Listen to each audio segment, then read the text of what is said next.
Hey, so welcome back to day 44 of staying sane, staying safe, and staying home. Okay, so everyone seems to be going a bit crazy today. In Cyprus, where I'm at, there is a lot of kind of turmoil going on. There was an announcement that the schools will be opening on the 21st of May, and people are kind of losing it. Now, I perfectly understand why. I think we are all worried about going back into our routine. We are all worried about sending our kids to school. I don't even know why that's happening, or like what kind of a purpose it's going to serve. I know it's difficult, the homeschooling, but I don't know. Anyway, I don't want to get too personal. Okay, it's tough. We're all going to have to send our kids to school eventually. We're going to have to go back to work. We're going to have to do things that we stopped doing to protect ourselves. But life will, go back into its routine. Things are going to have to start happening, even if there's going to be another breakout, or the numbers might start going up again. We still have to do this, like as a society. So we don't really have a choice. If it's not now on the 21st of May, and if it's 3 weeks after that or a month after that, we don't know if this whole virus is just going to disappear off the face of the earth. So this is going to happen, whether we want it or not, and it doesn't matter when we want it to happen. So in general, as human beings, as parents, as kids, daughters, sons, whatever we are, whatever role we play, as much as we want to protect ourselves and the people that we love, things are going to have to get back to normal at some point. And if we don't have this first stage, that is frightening. And it's like every first step, every first step of something new that you want.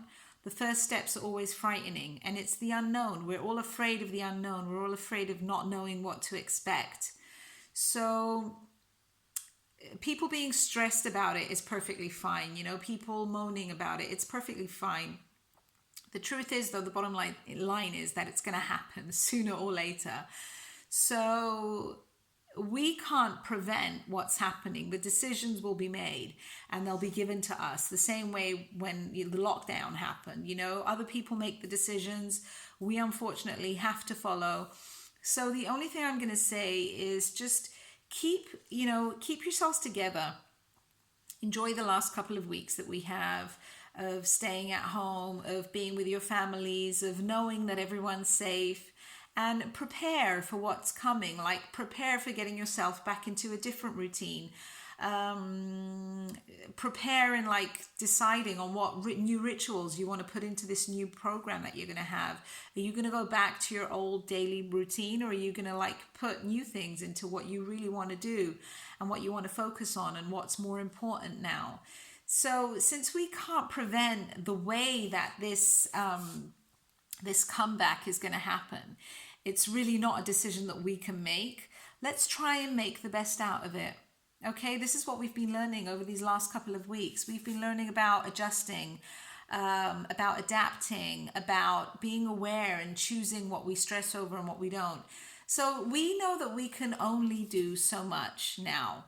It's not a decision for us to make. We will be forced to get back into this new routine again. We can't just hide away at home forever. So, and we can't hide our kids away at home forever. So let's just take things as they come. Let's take each day at a time, day by day. And let's be grateful for our good health. Let's be grateful for all these moments that we've had. Stop going into negative. I want to find everything that's wrong about this. Let's start looking for everything that's right. The sooner we start going into this daily routine, the adjustment period, it's going to be over sooner. The adjustment will be done at some point. It will be over with, and we will be back into flow, back into our normal lives. So let's be grateful for the time we've had. Let's be grateful. Let's reflect. Let's see, what did all this teach us? Well, definitely taught most of us to wash our hands. So, each day at a time. So I love you guys. That's what I'm leaving you with tonight, and I will get back to you tomorrow. Bye.